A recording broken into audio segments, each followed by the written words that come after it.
Hello and welcome to Geek Warning, the cycling tech-focused podcast from Escape Collective. I'm Dave Rome. Joining me this week, Ronan McLaughlin. How you doing? I'm good, yeah. I'm in Italy. Ronan, I think since we last spoke, you might have done a gravel race. Did you race a gravel bike? I raced a gravel bike, but to call it a gravel race is maybe being a little generous. It was a gravel event. I think there were 700 people at it or something. The Lakelander gravel grinder in Ireland. I think I'm pretty safe in saying it's Ireland's premier gravel event now. And it was a lot of fun. We were talking last week about which tires I would run. You had asked me, please just run the 45s, Ronan, please. And I did, and that was a good choice. Mm. It was very dry and dusty, but it was also very chunky. So did you and the bike finish in one piece? Yeah, we did. And I mean, it's not a race, but everybody who goes there races it. And the last time I did it was like 5 years ago. Yeah, well done for rocking up to the friendly local. Oh, it's not friendly. It's friendly for a lot of people. Local friendly participation event and turning it into a hit out.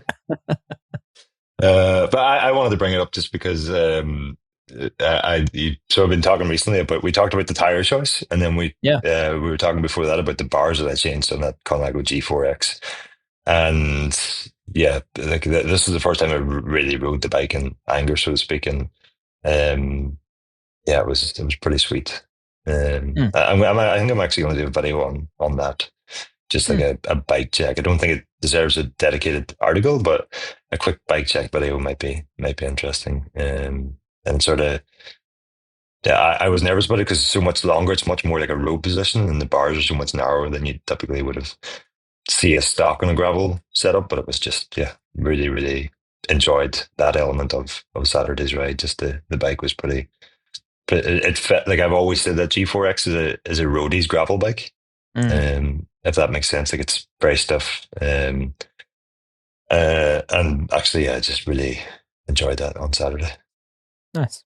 All right. Well, I think we're going to get into talking about something related to that bike potentially. We've also got a little bit of news, not too much. We're going to talk about where you are as well, why you've got the curtains closed, the fact that you're not home at the moment. We are also behind the curtain, or in front of the curtain at this point. Yeah. We've got a good thing to get through, which I think is just funny because it's a product most people listening probably already have and is new to Ronan. And then we're going to take a little bit of a deviation and catch up with Josh Weinberg, who's actually in Taipei, Taiwan at the moment, talk about the cycle show that he's attending at this very moment. And then, of course, we'll wrap up with our members-only section of Ask a Wrench with the return of Zach Edwards, who has had a few weeks off. So, plenty to get through. Action-packed episode. Let's get into it. First up, let's talk about where you are. So, set the scene. And I'm not just talking about the slightly dingy-looking hotel that you're sitting in. There are two hotels in this town, and I picked the wrong one. Okay. I'm on the outskirts of Milan, and what actually brought me here, I can't yet talk about, but because of flight options and that, I arrived 24 hours earlier than would have been ideal. And so I took the opportunity yesterday to visit Pirelli, and they've been long asking me to come and look at the headquarters there and the new mostly cycling specific facility that they have nearby. And so, I was going to be in Milan, knew it was nearby, dropped them a message, can I pop by? And I got the full guided tour of Pirelli yesterday, which was quite impressive to say the least. Like, such a enormous company.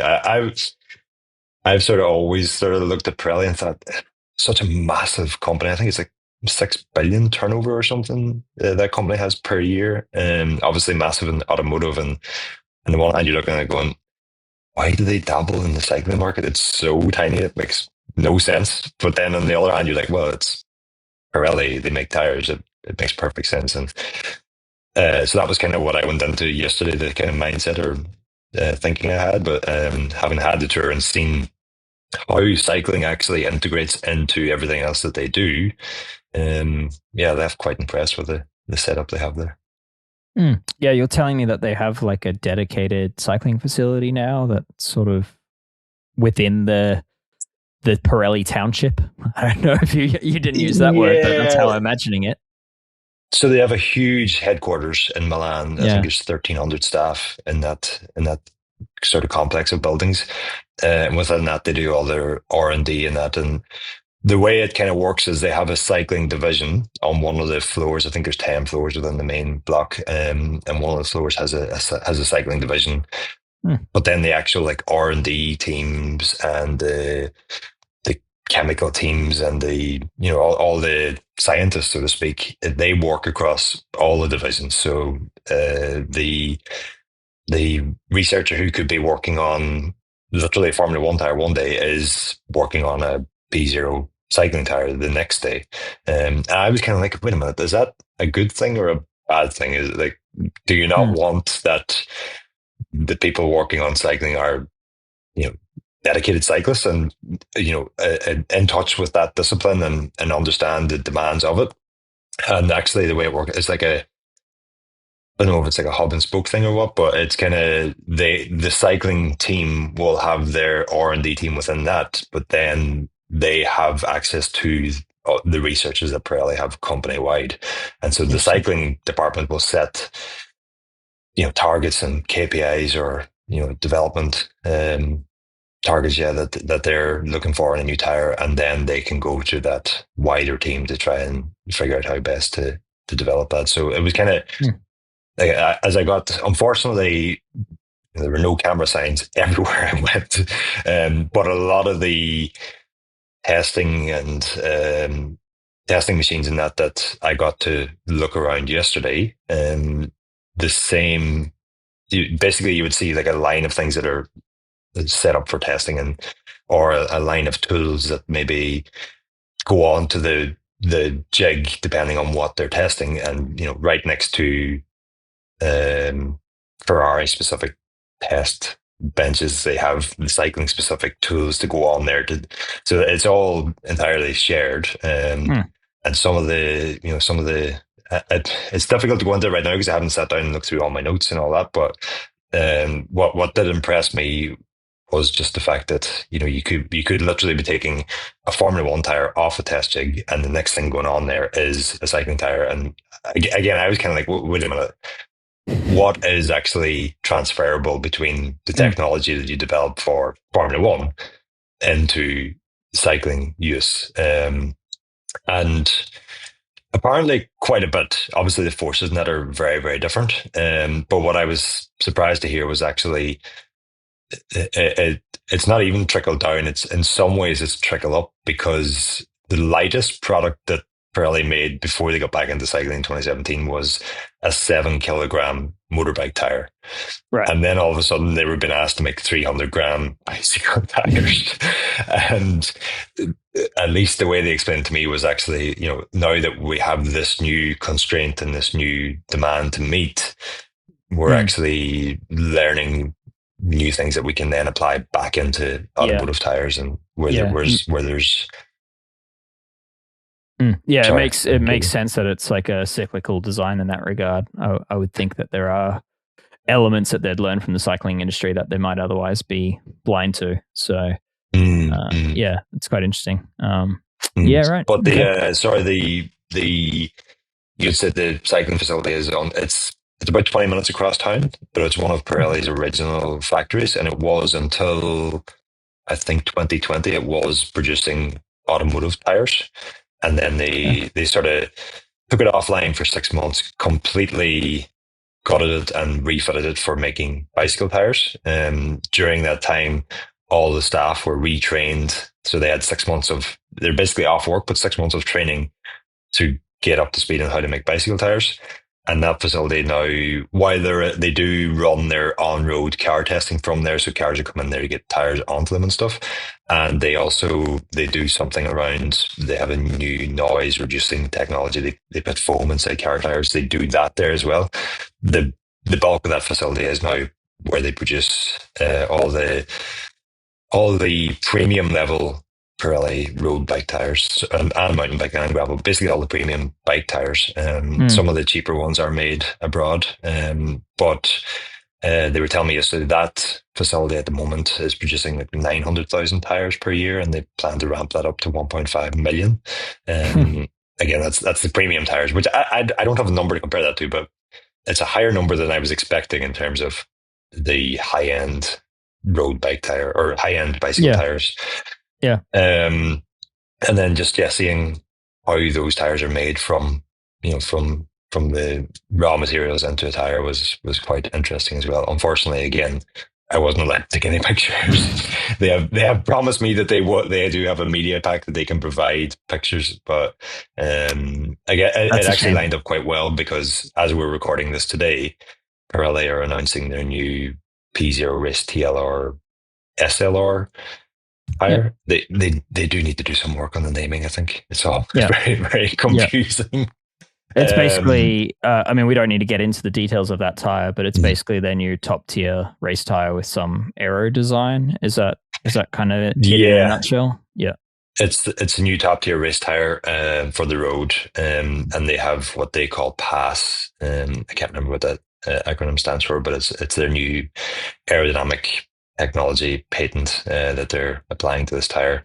Um, And yeah, like total coincidence that I was there yesterday and this tire is announced today. I didn't even have the press release before I arrived there yesterday.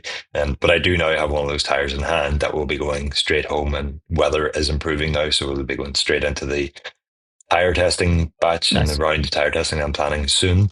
But yeah, long story short, they've tried to make an aero tire without any of the compromises that all their attempts at aero tires have typically introduced. So I think the original like Zip aero tires, they were more aero, but because of the shaping on them, the rolling resistance was greatly in I nearly said improved, but greatly increased, which is not an improvement. That's the opposite of what you want.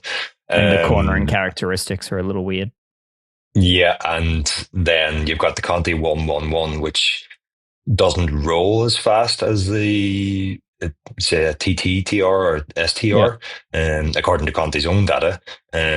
But improves stability and crosswind conditions, I think was the claim around that aero tire. And basically, aero tires in the past, they may well have improved aero in some ways, but they lost out in other ways. And what Pirelli are saying they set out to do was keep a tire that isn't any heavier, it has the same rolling resistance, but does improve aero. And so what they effectively did was they didn't touch the sort of the tread or the whole section of tire that is directly above the road, but they made the widest point of the tire sit lower. And so Mm. they haven't. I think it was Mavic who originally had those little clip-on things that filled the gap between the tire and the rim, and others have tried to do that since. That Pirelli's not trying to fill that gap between the tire and the rim. What they're effectively trying to do is just make this shoulder location change that a bit, which basically by just adding material in that section, which they say then better, better just affects the flow around the tire and keeps it attached for Interesting. longer and makes it faster. So Okay. yeah, All right. I'll Well, yeah. I'll get them on the bike and test them out. Yeah, interested to hear how that goes. Certainly an intriguing sounding tire. And as you said, there's potentially 1,000 plus people behind it. I think they claim their R&D team has something like 1,300 people last time I looked. So there's Oh yeah. definitely a resource rich company behind there. And I'd say they're only really on like their second generation of tires when you really consider like it's only recently that they brought manufacturing in house. Prior to that, it was like their designs done by Hutchison with Yeah. limitations around what Hutchison could do. So still a pretty young rebirth of that company right now. Funny you say that because like before I got the whole tour, it was around lunchtime when I arrived, so they brought me into the canteen to get like. I mean, we're in Italy, so you can't expect good food, but I have to say it was probably one of the best canteens I've ever been to.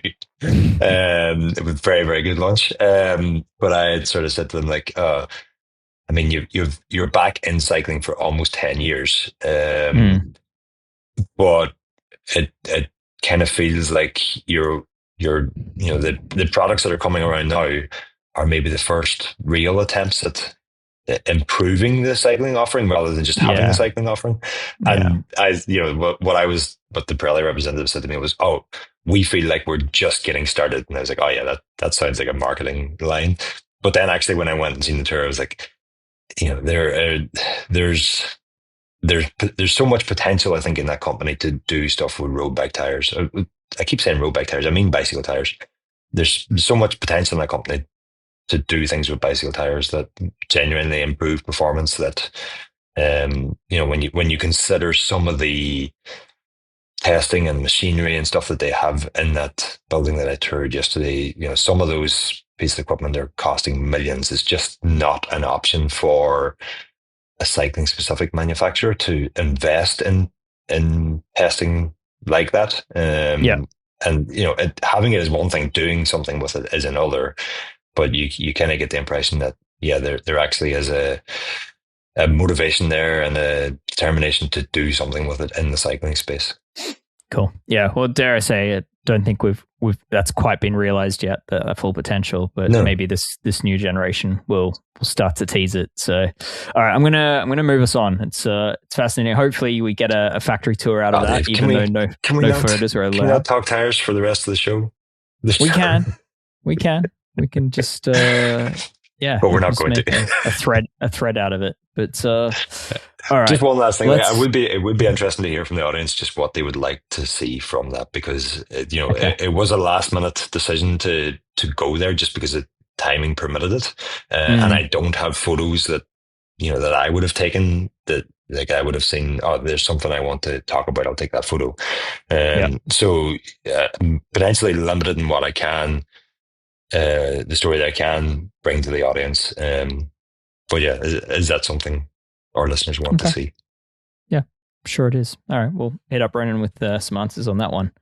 We've got some things on our mind to talk about, but I'm going to get a quick bit of news out of the way. And I'd say we're probably in the eye of the product launch storm right now, in that it's a little bit quiet on the product news front, but we just had a whole wave of things in new releases. And dare I say, the brands that didn't release things 2 or 3 weeks ago are now holding out for, one, Taipei Cycle Show that's just started at the time that we're recording this, and two, Sea Otter Classic in California is just a few weeks away as well. So plenty coming.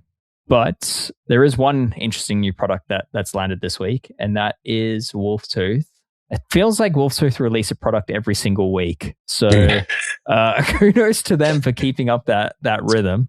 But this one's kind of spoke to me as an early 2000s weight weenie. There's some old school vibes in this, proper bike nerd stuff, dare I say. But they've got a new range coming out called Mark Zero. And the idea of it is basically just like the best component they can make in any category. So think like titanium bolts or titanium spindles and special finishing and extra machining on the components and whatever else they can do just to kind of like trick it out. That's basically what they're doing. So it's going to be a limited range of products, and it's only going to be in one color. It's going to be in this color they're calling shadow gray, which is kind of almost like a titanium looking color. But yeah, these parts are pretty sweet. I don't have pricing yet, but just one example is that they're going to have some of their new range of pedals under this Mark Zero range. And so the Dell pedal, which is like that one-sided SPD pedal, with the Mark Zero treatment, which includes like a titanium spindle and extra machining, it's 174 grams for the pair versus 217 of the regular Dell pedal, which is already over 100 grams less than like an XTR Shimano pedal. So this stuff seems pretty cool. It's keeping all the same stuff you expect of Wolftooth, like the rebuildability and the functionality is all there. It's just they've just kind of gone insane with the CNC and with potentially the lathe. So I'm eager to get my hands on some of this stuff and just see how nice it is. It's kind of giving me like Ogle titanium vibes, but not in titanium. I think Ogle's kind of probably the best example I've got as far as like that sort of obsessive machine components. I'm also getting a little bit of the vibes of like old Shimano XTR Yumea, which I don't know if anyone remembers that. It was a niche thing from the early 2000s, but it was like upgrade kits for your XTR from Shimano themselves. So yeah, I'm liking this. I like this from Wolftooth, and I wish them well with it. When's the official announcement on that? US Thursday by the looks of it. So yeah, stuff looks cool. Obviously not for everyone. Obviously there's still going to be other components out there that might still beat them on weight or all that. But yeah, I'm never going to say no to brands wanting to just geek out themselves. So I'll point awarded. All right. That's basically it on the tech news front. We've got some new tires from Pirelli and some new obsessively machined stuff from Wolftooth. Shall we get into what's been on my mind this week? What is on your mind, Dave? I have been staring blankly for over a week at a page that has started to fill out itself, thankfully. I really just, glossed, went, I don't know. I'm doing it again right now.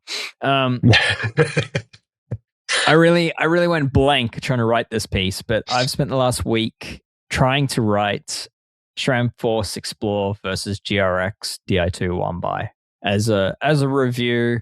I think it's a really interesting comparison because for me, like a lot of the pretty nice high-end gravel race bikes that aren't like the very top tier will typically have one of these two group sets. And for me, it's also a pretty good foundational discussion to have for when I'm talking trash about the wheel top group set I'm about to review as well, or if I'm going to be singing praise about Campagnolo's Super Record X that I've also been testing. So yeah, there's just some things that I guess I wanted to get out with that comparison. And I guess one of the main takeaways of that, them both being One By group sets, is that One By is still full of compromises. And I guess, whether the gear ratios offered by one by group set versus another are right for a person is like just entirely personal and dependent on where you ride and how you ride and what you ride. And I think that for me is going to be fundamental moving forward in the whole, like, people saying, oh, One By is now great for road or One By is the only way for gravel. I don't think there is any simple way to say that. I think it is just simply down to an individual's needs. And where I'm at with this in my head is that One By is just a compromise. You can either have a really wide range or you can have tight steps between each shift. But until we have like a block of like 20 cogs at the back, which I'm definitely not asking for, but until we have that, in our lifetime, it's only ever going to be a compromise. Like, you can't have tight steps and an ultra wide range with just one block of 13 gears. So I think that's probably my main takeaway there. And it's been on my mind because I've been comparing like SRAM Force 10 to 46 tooth cassette against Shimano, which has a 10 to 51 tooth option, and then SRAM themselves have a 10 to 52 tooth option, but it's in the mountain bike side. So it's less, there's a lot going on there. I think what you're getting at is just the whole reason why it's so difficult to answer the should I get One By or Two By question, because there's so many, it depends. And the biggest one is just like, what terrain are you riding on? And I think the reason you're having these thoughts is because if you had a 2 by system, that question doesn't even arise, because you have, with the range that you have in the cassettes these days and with two options up front, it's just not a question. Whereas with the hub as well, yes, shouldn't forget that. But with a One By, you it's difficult to answer because there's an assumed compromise there somewhere, and it's just like, well, what type of rider are you? What type of terrain are you riding on? How fast or how enjoyable is your ride going to be? And all of those factors play into is the spec that comes in a One By setup right for what you do. And it gets back to what I often find myself thinking about One By is even on the road, I'm becoming increasingly fond of One By, but only because I have chainring options that I can swap in and out depending on different terrain. So if it's like on a road One By setup, if it's a flat course, I have a 54 chainring there, and if it's a rolling or hilly course, I have a 50. And at the weekend, I rode a 42 on the front with a 44 12-speed axis cassette at the back, and I actually had my shifting data from that because I paired up the hammerhead with the axis system. And yeah, the 10 was the sprocket I used the least. And the 44 was the next one I used the least. But Interesting. not so much on the 10, but when I was in the 42, 44 on the steepest climbs in the course, yeah, I delved into the data a bit, and I was grinding at like 65, 70 RPM up those climbs. So something, yeah, I was compromised there. I was looking for more. Yeah. Had I put on a 40 chainring instead of a 42, I think it probably flips to the other side. When in the highest Yeah. speed sections, I'd have been in the 40-10 and looking for more then. So, No, it so was you, actually. yeah. So Go you ahead, sir. didn't have enough range, basically, in that scenario, right? You needed Yeah, a bigger cassette block. So yours was the 1044, the previous version? it was a 12 speed. And so what I would do in that Yeah, okay. scenario is you stick on the Explorer 13 speed cassette, full mount Yeah, derailleur with the 13 speed cassette. You've got a 46 and probably solves my problem. But first of all, that's not a luxury that the vast majority of our listeners have, just to yeah. swap derailleurs from another bike on. Secondly, if you want to invest in that, it costs a lot of money. Mm-hmm. And thirdly, people generally speaking don't make those sorts of changes. That's like go to your bike shop and Yeah, one time investment, one time change. yeah, So it's not just and I think that's why we see it more on the World Tour and the road, is because, and the mechanics hate this, but the riders and the performance staff can just say, well, tomorrow we need this one bike configuration, and the day after that we need this two bike configuration, and the mechanics have to spend half their nights changing all the bikes back and forth. yeah, yeah. For the rider to just crash out in the first 10K. Yeah. Don't be Dave. Don't. Sorry, I'm supposed to be the negative one. Yeah, sorry. I'll keep my realism out of this. So yeah, I think for me that's where my head's landed, is that, and this is actually something I've been saying since literally day one of Red Explore being launched. I said this because that's a group set that I managed to spend quite a few weeks on, months actually, testing before that product launched. And I said this in my original review, which is that 10 to 46 tooth cassette feels like it's too limited for a lot of gravel usage.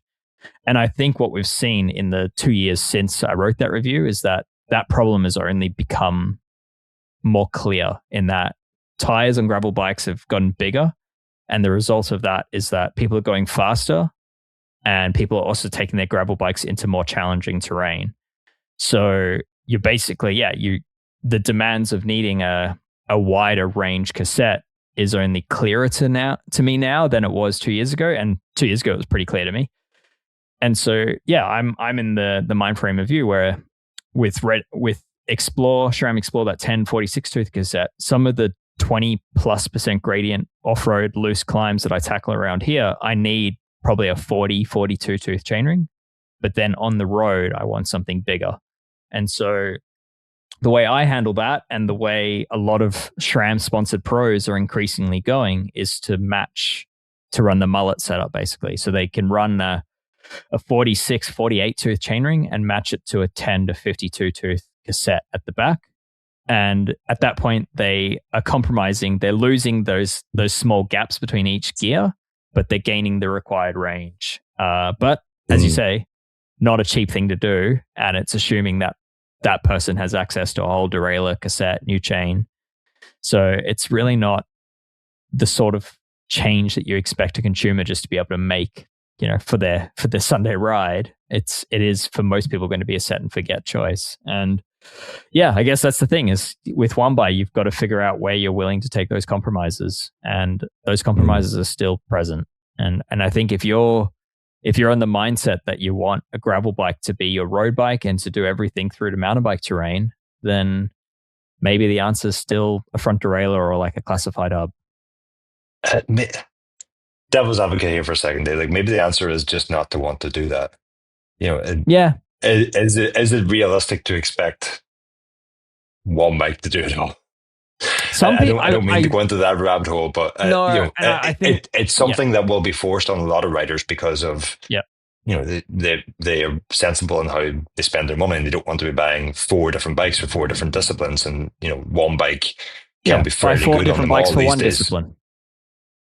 But I mean, it is, and on the one hand, it's one of the amazing things about modern bikes and modern setups is like just Mm, the versatility you can have in one bike. yeah. But, as we're having this conversation, I'm also thinking about, well, you know, what could I have done differently on Saturday? I could have been on a 38 or a 40 chainring, and I would have had the, sort of the easier gears that I would have needed for those climbs.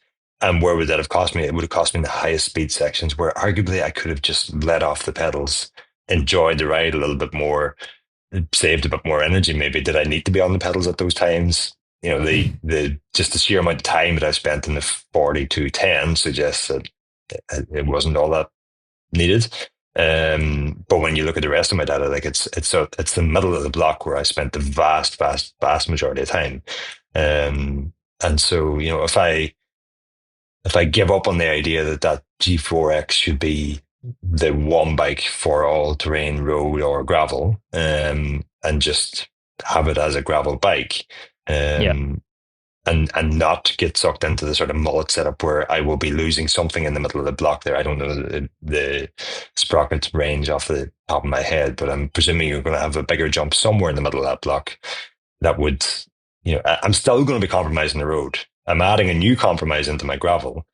Yeah. And, I just, as much as I want it to be true, I don't know if it is feasible to have a bike that is both road, gravel. As more capable bikes are becoming, the disciplines are also getting further and further apart. Like Yeah. road is getting faster and faster and faster, and gravel Yeah. is getting Yeah. either wilder or, in some cases, faster. I Also, mean, it's possible to have a bike do it, but it's a compromise. Just like we're talking with the gearing here, the whole bike is going to be a compromise in everything it does in order to do everything. So yeah. Anyway, that's where my head's at. I'm going to hopefully have that review wrapped up roughly around the time this podcast publishes. But yeah, it'll go into scheduling, so it might come out next week. But yeah, it's been a big one. It's been I've spent about 9 months testing both those group sets. So I think longer on the SRAM stuff, but yeah, it's an interesting one. It wasn't such an easy decision, but there is a winner, and the winner isn't either of them. So I'll leave you hanging on that one. Let's move on. Okay. Let's take a quick break. We're back. Let's have a new segment, one we haven't had for a long time, which is Rant of the Week. Oh. And this is brought to us by Global Cycling Network, GCN. And Ronan, they've put something on Instagram, which I have sent you a link to. I would like you to watch that now. Okay. Do I need sound on? Put the sound on. Yeah. Oh my God, what's happening here? How many times do I have to watch this? I mean, none, to be perfectly honest. You're gaining nothing by watching it even once. So yeah, Ronan, what you've just watched is GCN's Instagram page where they've posted a video of someone zip tying an inner tube inside of a tire, which then shows them more easily be able to put that tire over a rim. And then you cut the zip ties, you pull them out, and your tire is magically on there with no struggle with an inner tube. And this just kind of set me off because I think this piece, this video that they've shared solely exists to work with the algorithm in which engagement on a platform like Instagram, whether positive or negative, is still of benefit to that page in terms of like growth and eyeballs. And I think GCN are increasingly basically just posting absolute shit, knowing that it helps the algorithm and therefore they profit from it. And I just wish that kind of social media engagement would just go away. And I know it's the world we're in today. I know a lot of YouTube runs this way, but I just kind of feel like if you're a professional business, especially in the media, and you're not adding something positive and you're not adding useful information, then just don't post it. Like just leave it off the internet because someone's going to watch that and think it's a good idea, waste a bunch of zip ties, accidentally cut their tire, and just for no good reason other than that a website they trust showed it being a thing. And so, yeah. Anyway, that's I think basically my rant. I think there's an allure also about hacks like this. I mean, if you go outside the cycling sphere and look broader, like there, I know Ian has wrote pieces about some of the cycling hacks that have popped up on social media before, and like they Hmm. just one I seen last week was like suggesting that we're all wearing Apple AirPods wrong, and that you need to twist them all the way around so that the pointing down bit is pointing up. And like knowing that it was just bullshit, I thought I'll just try this anyway. And so I did it for like one turbo tuner ride, and my ear was in absolute agony after it. But like Yeah. it was conveyed as this thing that is just like, you've been doing this wrong. Here's Yeah. the hack that nobody knows. And like Yeah. again, I knew it was bullshit, but I was like, this is one that I can try Yeah. just without much effort. Yeah. And the problem is that I think especially in this case, like tires can be difficult to mount. It is something that a lot of people struggle with, and so it would be so appealing to think, oh, there's a way I can do it, but like I don't think it's going to help at all. It's probably going to make it harder, maybe pinch the tube in the process, Yeah. and it doesn't actually address the like. It, you know, make an Instagram reel about how to mount a tire properly. You know, explaining Oh, how they've you done that. getting no, but getting the bead into the well in the center of the rim is the biggest aid you can give yourself. Sure. And But GCN have posted that numerous times over the years, but that's not helping their mm, growth anymore. So now they're going to post the wrong thing. And it's not mm, just GCN, obviously. This is all over the internet. This is a very proven growth hack, which is why the likes of GCN are doing it. But I have an anti-growth hack for everyone listening to apply to their social media feeds oh and to god, how they use oh the god. internet, which is if you see this kind of thing, don't be tempted to jump into the comments and be like, this is wrong. This is how you're actually meant to do it. No, you skip straight to the mark is inappropriate or mark is not Mm, interested. And so flag that content, tell Instagram it's just blatantly inappropriate content, or just say you're not interested. And if you see an account doing this more than once, just block them, just unfollow. mm, And I think that is the way forward in life. I think we can make the internet a better place by just not giving into the rage bait algorithm. Yes, mm. probably the easiest answer is just get off the internet or get off these social media platforms altogether. But I feel like just telling Instagram you're not interested in this crap is probably a good start. So, yeah. I don't know how to say this without sounding like a prick. I Mm, don't mean it in the way that it's going to sound, but I am so frustrated over the last few years about the lack of education I can get in our chosen sport from social media.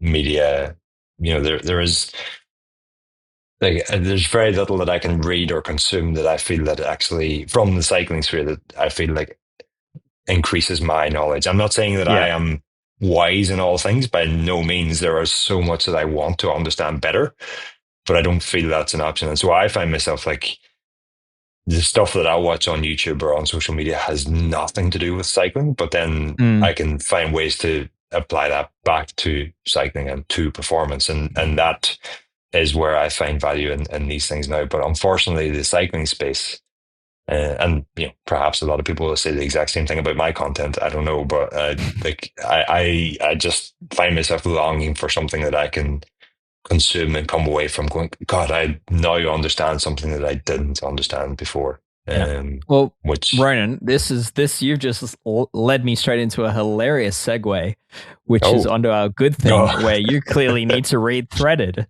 yes, yes. I mean, I do. Threaded is one thing that I do read, but usually just at the end of the month when it's payday. Gotcha. Okay. Yeah. So, Ronan, what is your good thing this week? So it's not that I didn't know these exist.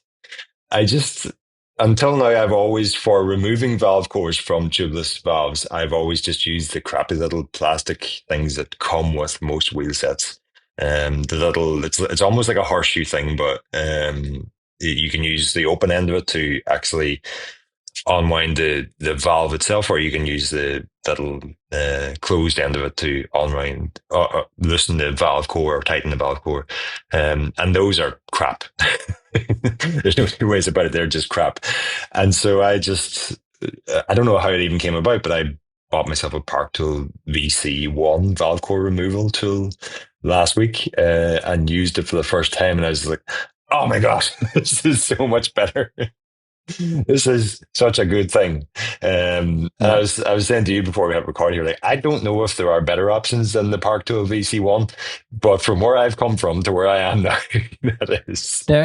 There are fancier options, but I think as far as just like a functional tool that does the thing and doesn't cost a heap and is well proven, I think it's right up there with one of the better options in that space. And I think what's funny to me is you're coming into this after like the Temu versions. There's probably thousands of the Temu versions out in the market now. That's how long this product's been in the market for. But it's widely copied. But that Park Tool valve core tool is a good one, and it does Schrader and Presta and valve extenders, which also happen to be the same size as click valve. So it really is quite a universal valve core tool. Years ago, I modified mine. The one thing I didn't like about it was like, where do you store it?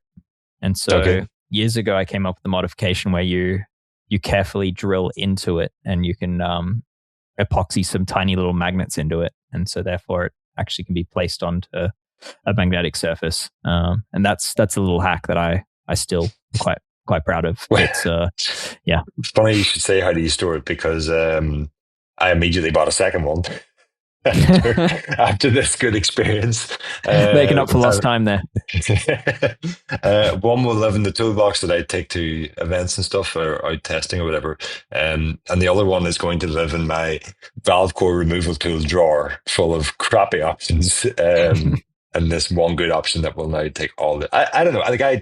I knew these existed. I just like the problem with those ones you get free with most wheel sets is that they end up wearing, and they suck to start with, but then they wear and they don't even do the job anymore. They just like slip on the valve core. But having them arrive with every wheel set, it just always felt like it's not great, but it does the job. Kind of, it's wasteful to go buying something else. But then last week I bought that and used it for the first time. Like, this is not wasteful at all.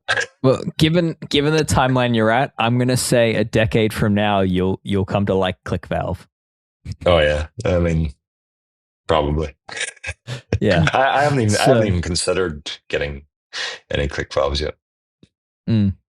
I'm a fan, but all right. Well, there you go. Valve core tool. A little tip for people using that tool is you can actually put an open end wrench. I think it's a 10 mil open end wrench over the top of it if you need extra leverage. So you can combine it with a spanner if you ever need leverage. That's why it's hexagonal. You should do an Instagram where you've been removing your valve cores wrong.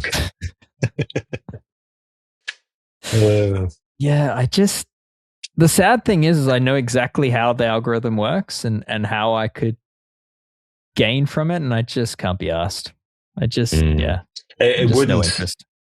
To use it wouldn't perform because it's not a hack. It's just like it's just the right thing to do. It's just a tool that exists to do that thing.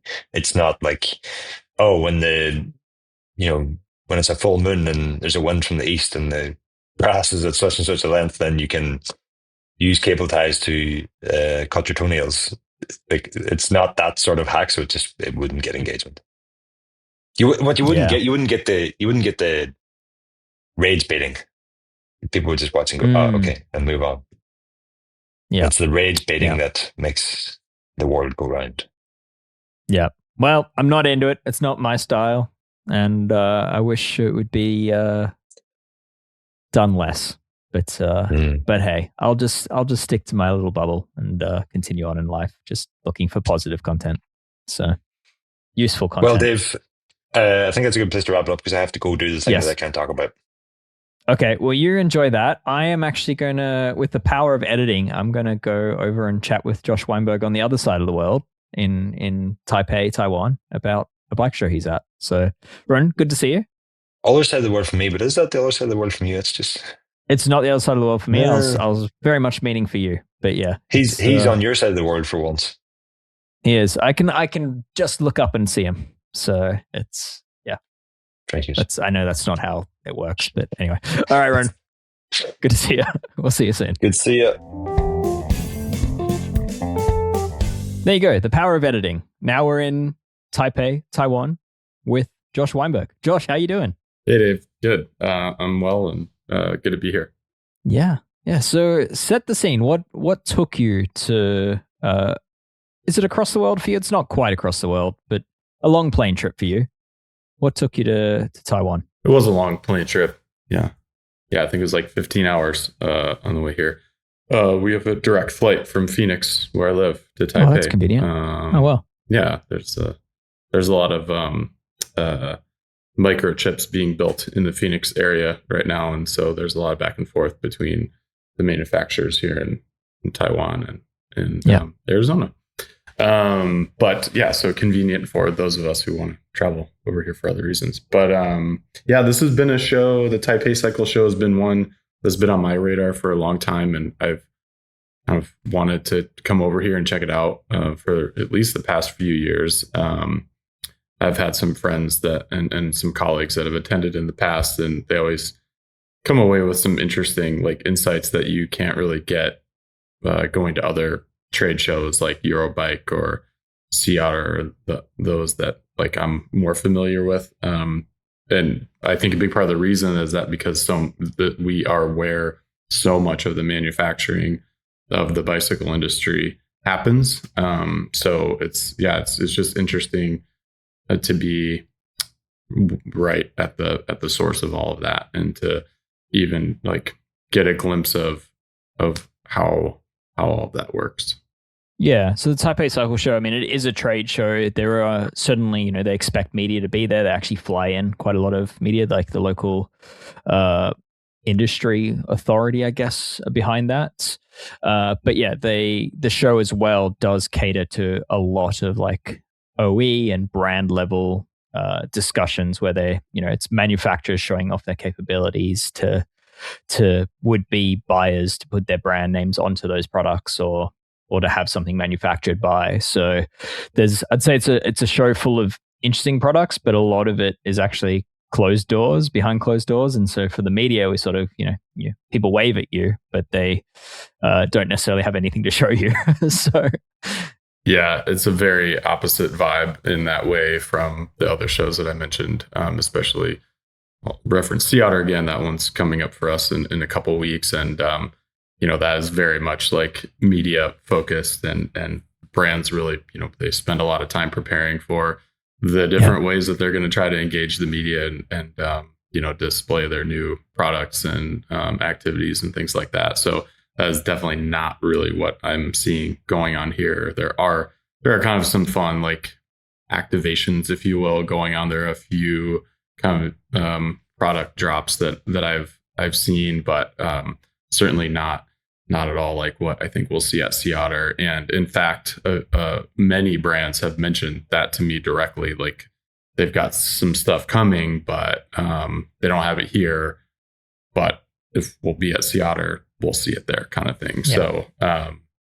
So not quite like what I was expecting. I was kind of thinking maybe we'd see some like, get some peeks behind some doors and see some of the newer products or, whatever, just because that's what we're interested in. But not really much of that going on this week. But there's still some stuff to see. They're quite media shy often at that show, I'd say.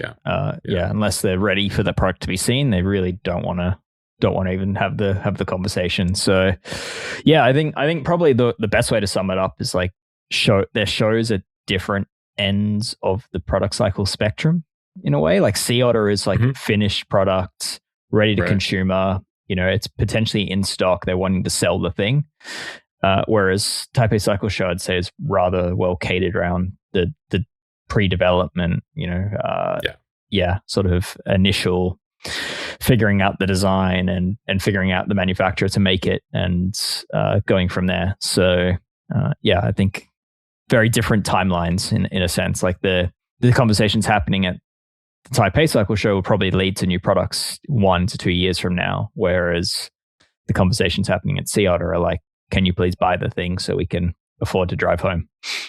Yeah, right. I think that's very correct. And the kind of distinction that I picked up on between like some of the Asian brands that are present at Eurobike and this Taipei Cycle Show. I guess really it's a distinction between like some of the Chinese brands and these Taiwanese brands, is that the Taiwanese brands seem a lot more focused on that that kind of business to business development, and they have pretty well baked examples to kind of show their capabilities.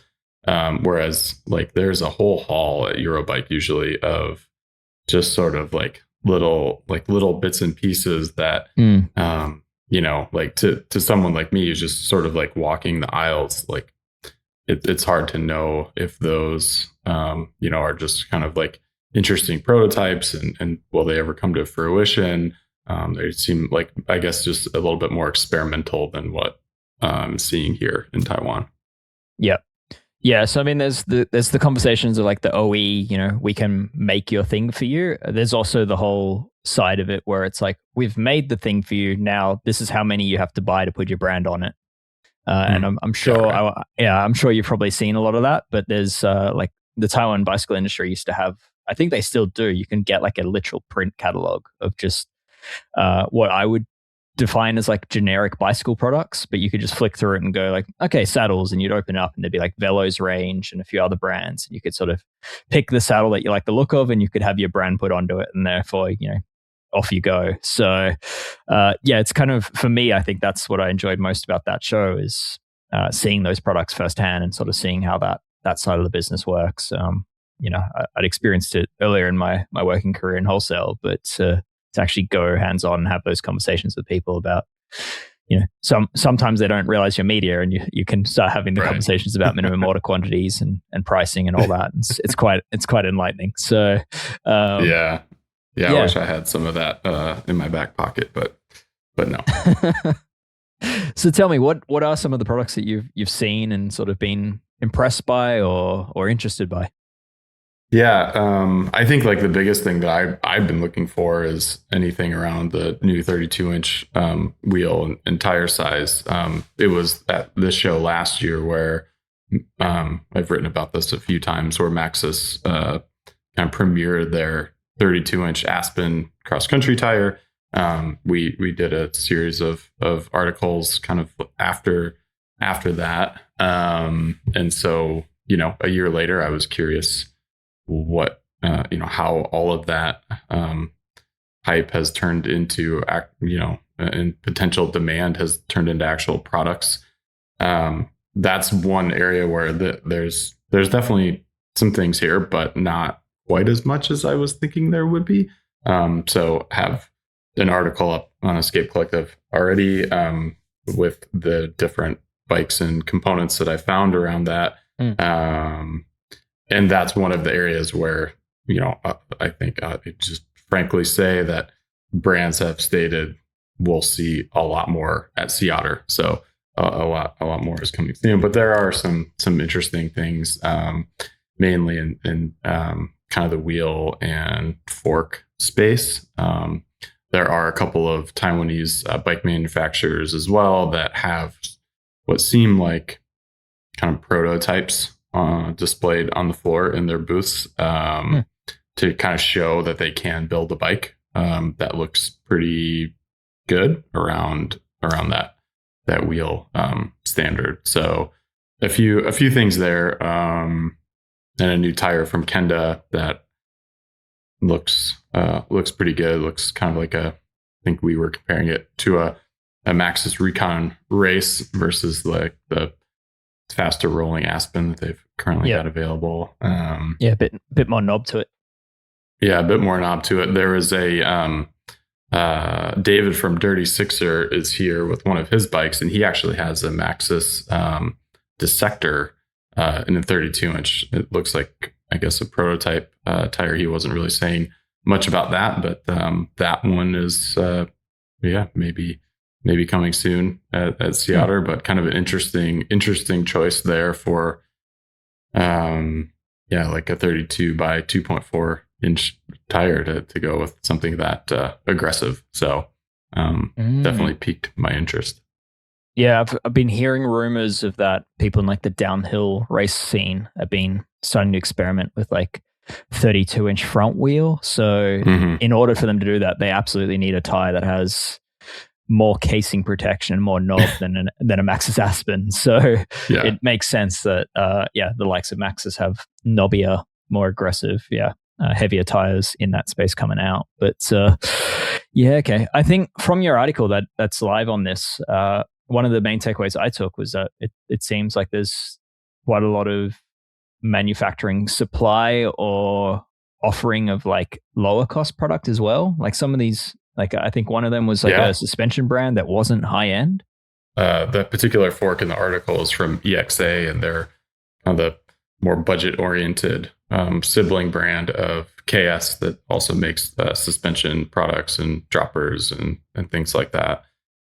There's actually a Suntour fork here as well that I did not get to yesterday, but Jessie at Pink Bike did feature that in her gallery. So I'm going to go check that one out today.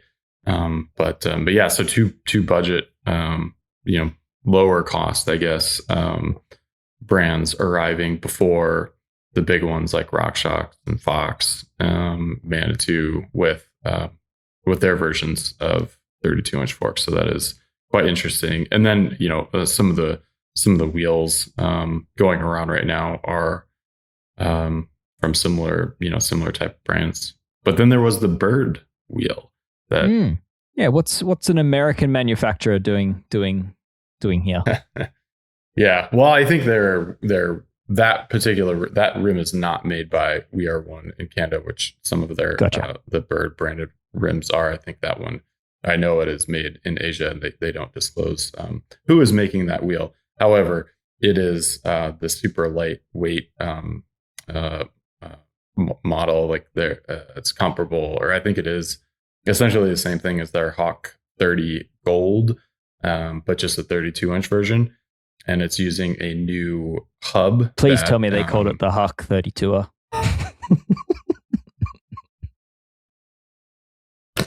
Oh, man. Absolutely complete missed opportunity on their part, because I don't think that they are calling it that. I might have to go back over there today. That's the best advertising campaign of the year right there if they do that. But you're going to get some royalties out of that one, Dave. Thank you. The hub is designed so that all of the spoke lengths are equal. So just to kind of, I guess, make it easier, more straightforward to figure out what length spokes are needed to build a wheel. Yeah, I mean, that's not really related to the Taipei Cycle Show, but that is something that Bird teased to me when I was doing my recent review of Bird spokes versus steel spokes.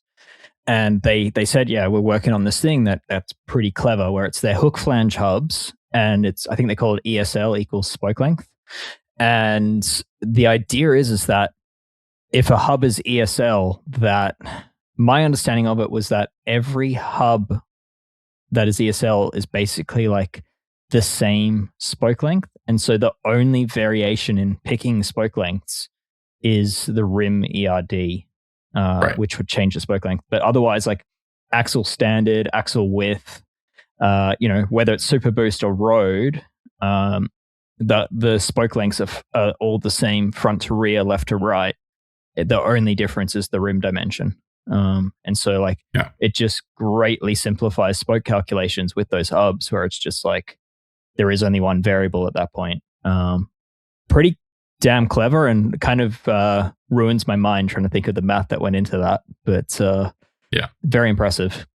So that's definitely a cool takeaway that they're working on. So that is cool. But I also think like focusing on a lightweight rim, wheel set really for a 32-inch application is super smart, especially to do it early on, because I think that's one of the potential limitations in riding a 32-inch wheeled bike is that the weight of the wheel system is greater than a 29 or whatever other smaller wheel size. So getting that wheel spun up takes more effort.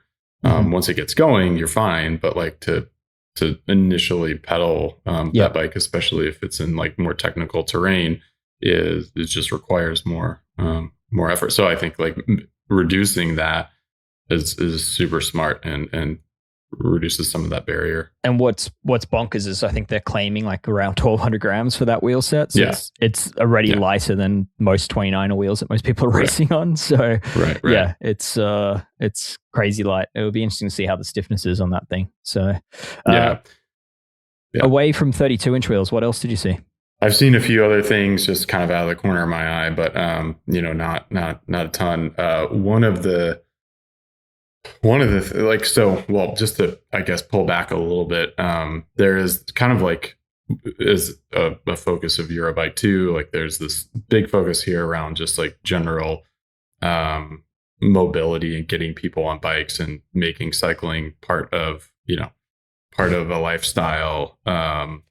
Of course, right? Because like it's all about selling bikes, but it is interesting to like see the pivot coming from the industry to go for that. I think it's like a big part of kind of insulating against future boom and bust cycles if like people start thinking about e-bikes and e-scooters and things like that as like integral part of their lives rather than just like a bike as a recreational toy or something for exercise or something like that. So anyway, there is quite a few things focused on that. The Lightfoot e-scooter has these 2 solar panels covering both sides of it that you straddle when you ride it.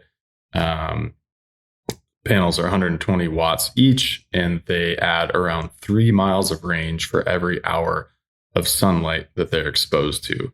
So throughout the day, they can add about 18 to 30 miles of additional range to that battery. So, I mean, especially for small trips and things like that, this thing is like has a portion of its battery power coming from the sun. So, kind of it's an interesting idea. I mean, I think that alone is not like groundbreaking, but I've often wondered when or if we would ever see vehicles, whether it's a bike or a scooter or a car, being able to be charged or have their batteries replenished by solar power in some way. So I think like seeing this thing trying to accomplish that is pretty cool.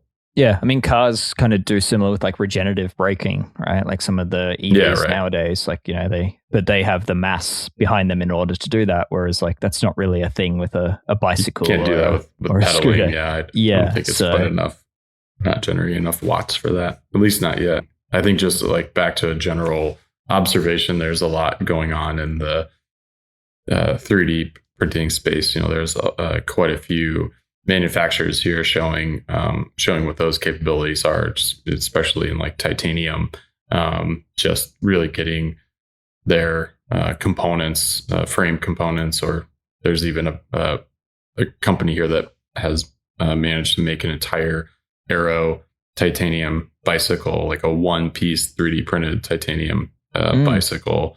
And then, other like tons of little parts like cable guides, and head tubes, all that kind of stuff. So just showing the types and capabilities of the manufacturing that goes on here in the 3D printing realm. That tech has come on real quick and has quickly become almost like a commodity in Asian manufacturing, and that it's it was only 10 years ago that the likes of Bastion sort of launched it into the cycling world, and it was truly innovative and like sort of government funded tech at that point. And it's a decade later, and you can now literally like order yourself get in contact with the manufacturer in China or Taiwan and sort of order your brand to be put onto a bike that has like 3D printed yokes and dropouts or whatever. So that stuff is coming real quick, and in some ways I'm sure it's still in its infancy, but it does feel like it's becoming more and more mainstream. So I still think that like it's worth noting that tech doesn't make perfect sense as like a mass scale option. but I think it does open the doors to like smaller scale production and really unique design. So, which I think is an area the bike industry is probably heading into more and more. I think. Yeah, I think so. And it doesn't, to my understanding, it doesn't, the quantity does not necessarily equal cost savings. So until that is figured out, if it ever can be, then I don't think that mass production of the 3D printed parts is gonna make sense. No, but it doesn't need to. So all right. Well, I think you've got a bus to catch in order to get on to day 2 of the show, if I'm not mistaken. That's right. So we'll leave you there. But thank you, Josh. Thanks for jumping on. And what should people expect to see on Escape from your time there? I'll have at least one more gallery with sort of I guess more random focus from what I see today. And then I actually did have a stop in Taichung for a couple of hours when I arrived here, and visited with an assembler of a US bike brand that has all of their bikes made in Asia, not even in Taiwan, but they have an assembler here in Taiwan, and I got to peek in there. And so that's just kind of been an area of interest for me, and how those kind of operations work. So I'm going to put something together around that and sort of explain why a brand might have sort of an outpost here in Taiwan when their bikes are not made here and not really even sold here. So that's cool. Okay. Yeah. I look forward to that. All right, Josh, thank you. And for all the listeners still listening, then we've got Ask a Wrench coming up now, which, as a reminder, is for members of Escape Collective. And so if you're on the free feed, this is where it ends. And head to escapecollective.com/Geek Warning. And that's where you can find out details on how to sign up and get access to Ask a Wrench and the full episodes moving forward. All right. Josh, have fun today. I'll catch you soon.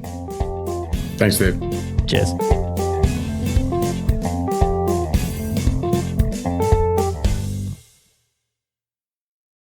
This show is supported by Odoo. When you buy business software from lots of vendors, the costs add up and it gets complicated and confusing. Odoo solves this. It's a single company that sells a suite of enterprise apps that handles everything from accounting to inventory to sales. Odoo is all connected on a single platform in a simple and affordable way. You can save money without missing out on the features you need.